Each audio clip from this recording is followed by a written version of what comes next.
What's going on, Wolfpack Nation? And welcome, everybody, ladies and gentlemen, to the 2023-2024 NC State Men's Basketball Award Show.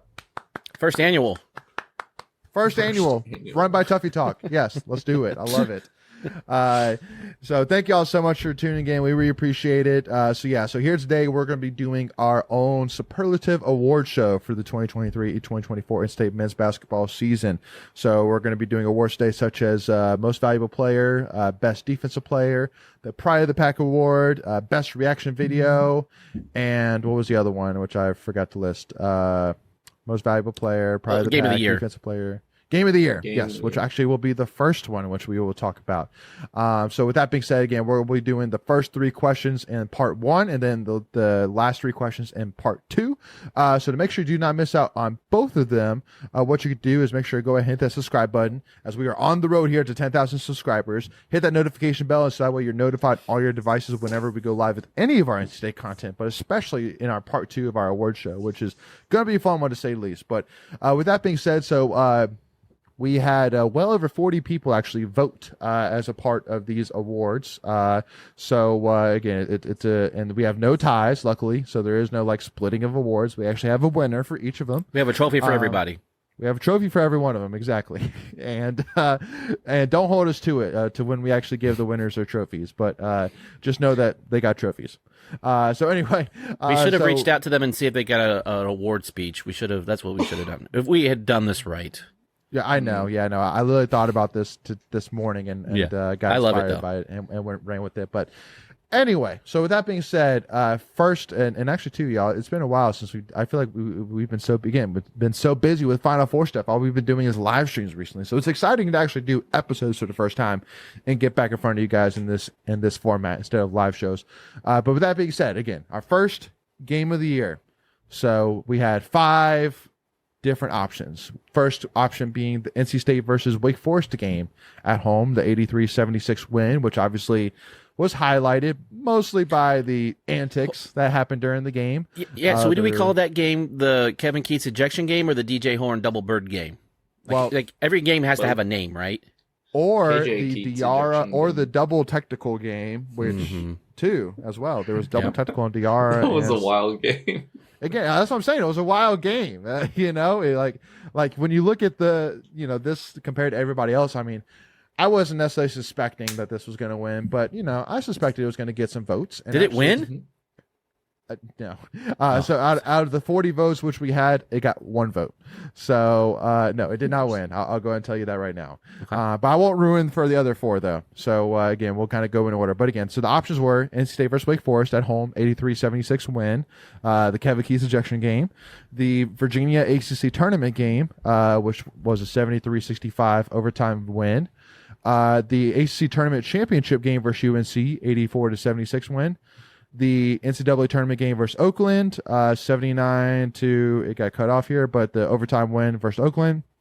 And then the Elite Eight game versus Duke, the 76-64 win over Duke. And so what I'll do for all of these is I'll give third place, second place, and then first place. And we'll kind of react along the way here, as we go here. But in third place for Game of the Year, drum roll, please. No, we actually won't do that because we'll do that for 3 times 6, 18 different times. No, we ain't going to do that.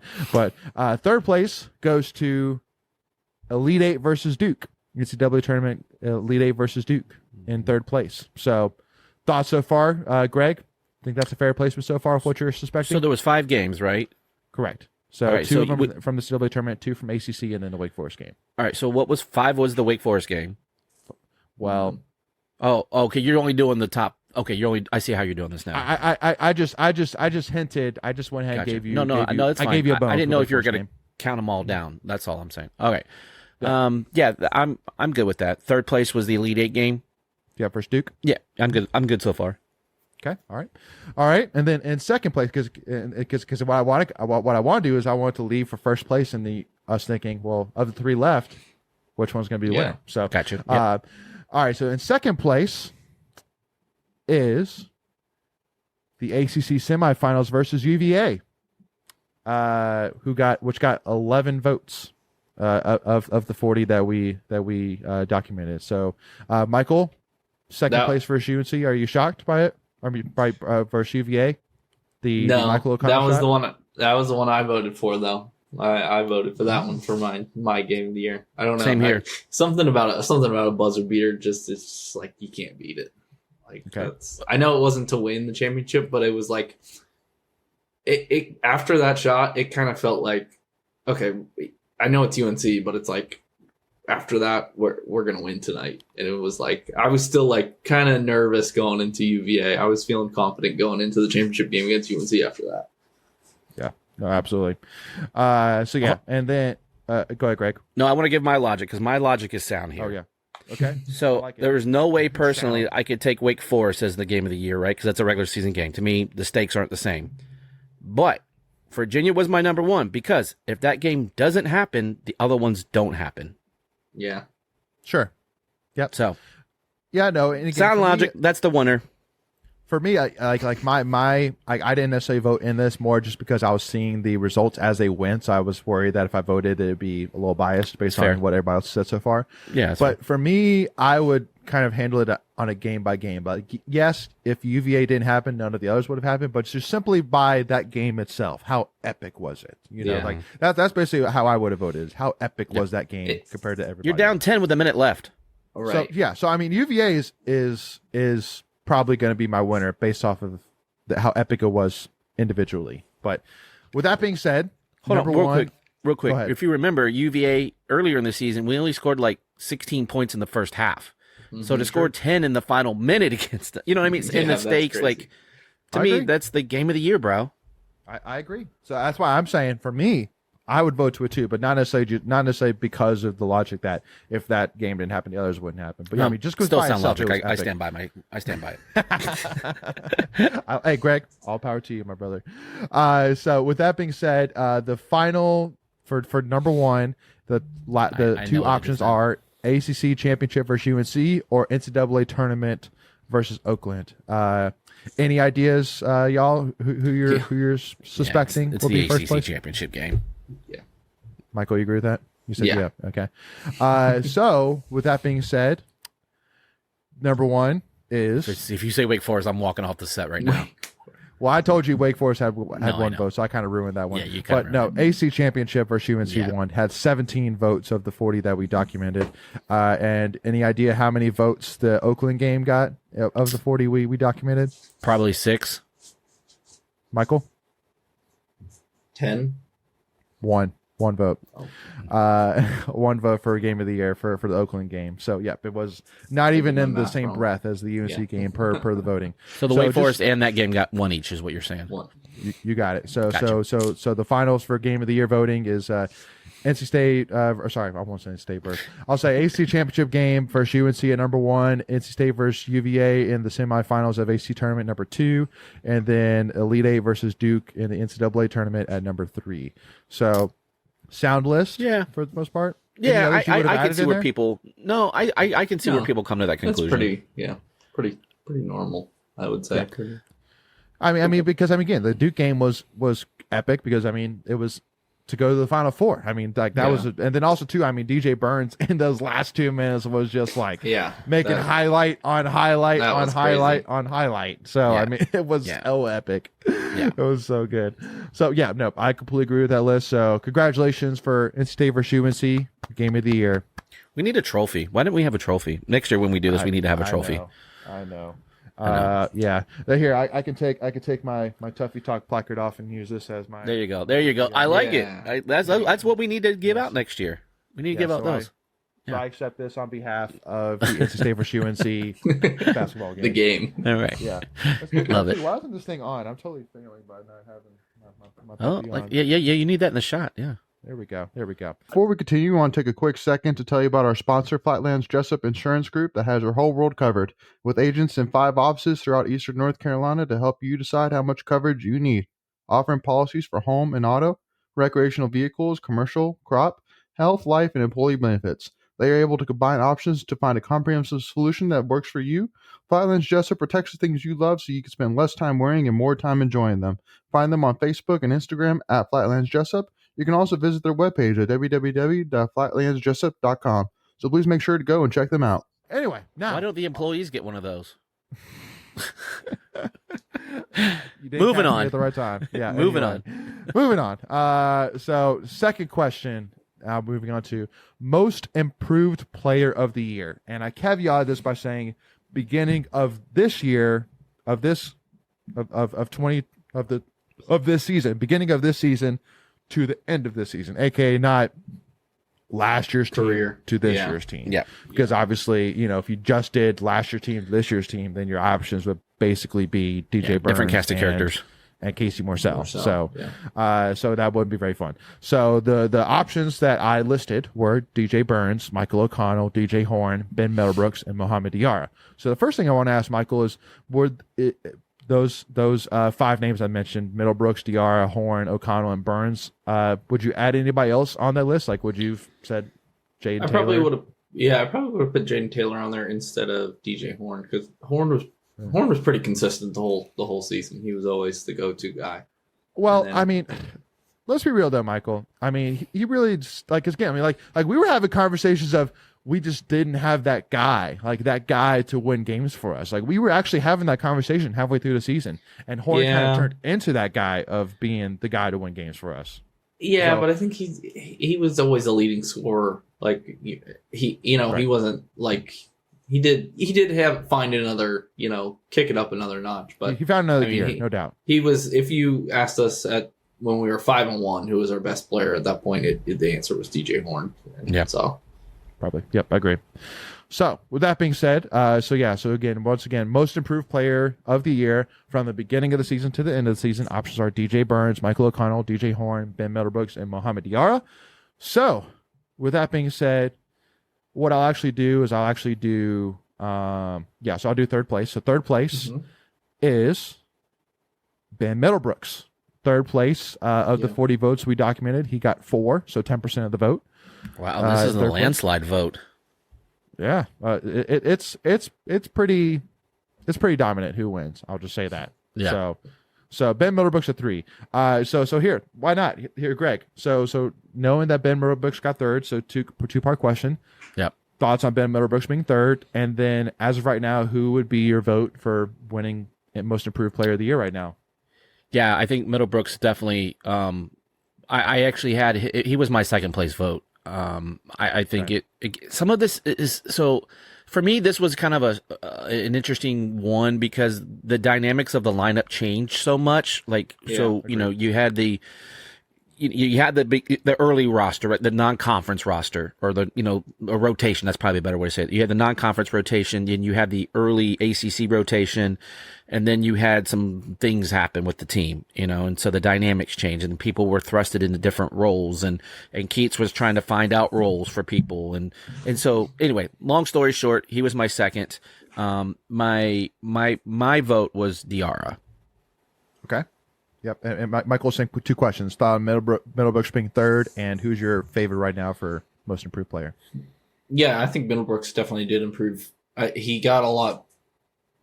Well, I think he got a bad whistle early in the season during ACC play, but I think he definitely got a lot better on the defensive end of defending without fouling by the end of the year. And then obviously he had that 21-point game against Texas Tech. Like, who could have seen that coming?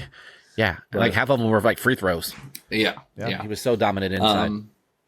My vote was for Michael O'Connell. I think he's going to be the winner. I mean, just everything. His game totally changed. Just his defense. He was probably, Casey Morsell was definitely the best on-ball defender, but during the postseason, I think O'Connell might have been second when Jaden Taylor had been the second best. During the regular season, but O'Connell, his defense was really good in the postseason, and then he shot like 50% from 3. Right, he went from like five points a game to double digits. Yeah, right. Yeah, and it's actually kind of funny you say that, as I'll kind of bring that up here a little bit later when we talk about best defender of the year. But I want to go ahead and get to second place. So again, as of right now, you have Ben Middlebrooks at 3rd. You still have DJ Burns, Michael O'Connell, DJ Horn, and Mohamed Diarra up for 2nd and 1st. So in second place for most improved player of the year from beginning of the season to end of the season is Michael O'Connell. Of the 40 votes, he had 13 of them, so about 33% of the vote.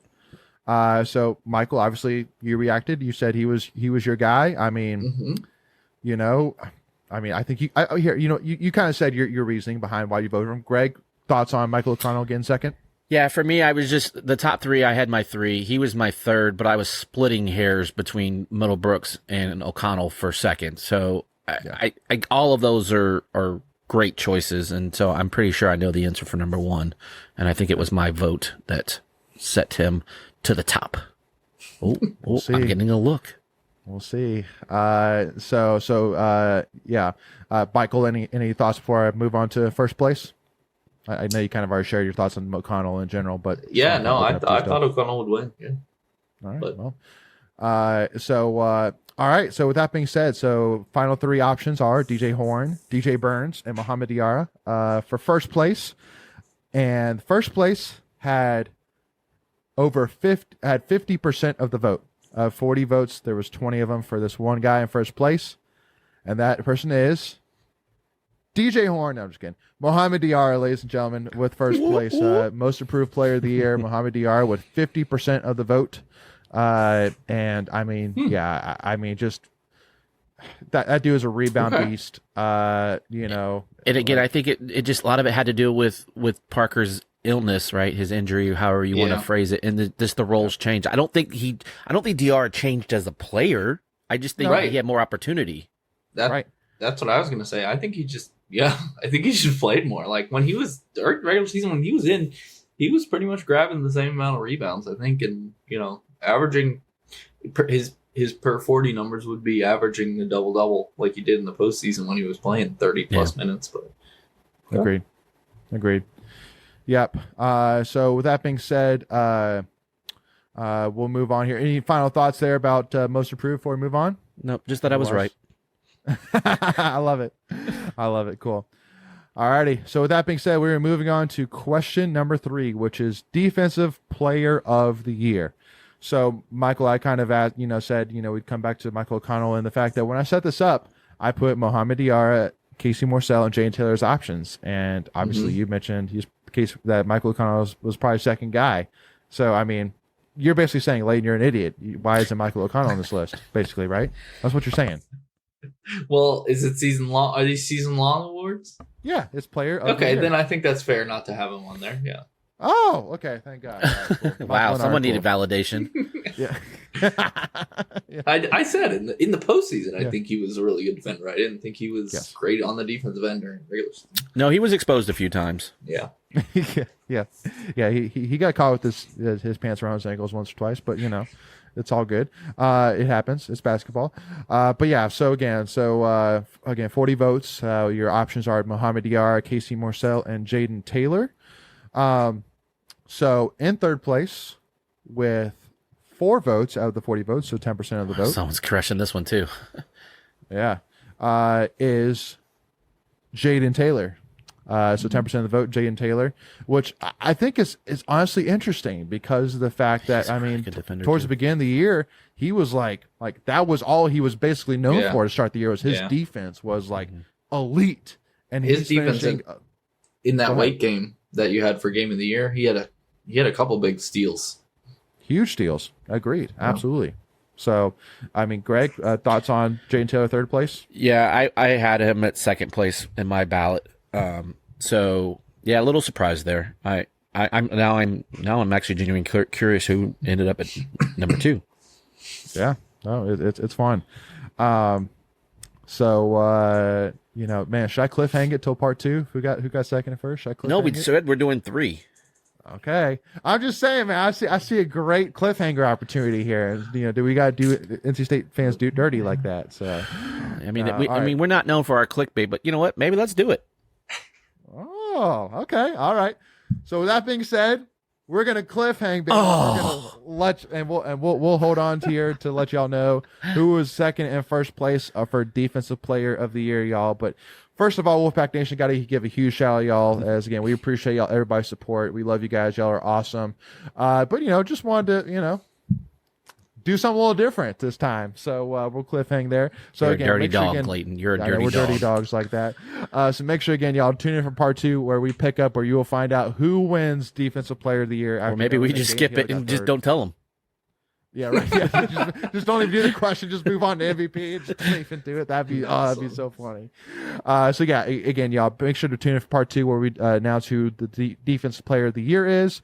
Also, doing our Pride of the Pack award, our MVP, and then our reaction video of the year as well. So again, y'all make sure to hit that subscribe button, hit the notification bell, so you don't miss out whenever we come out for part 2. And make sure if y'all enjoyed this award show, let us know down in the comments as well. Let us know what your thoughts are on our awards. You know, if you think somebody should have been higher, somebody should have been lower, let us know. Definitely, we'll make sure to interact with y'all in the comments. But we'll see y'all for part 2, baby. Go Pack, y'all.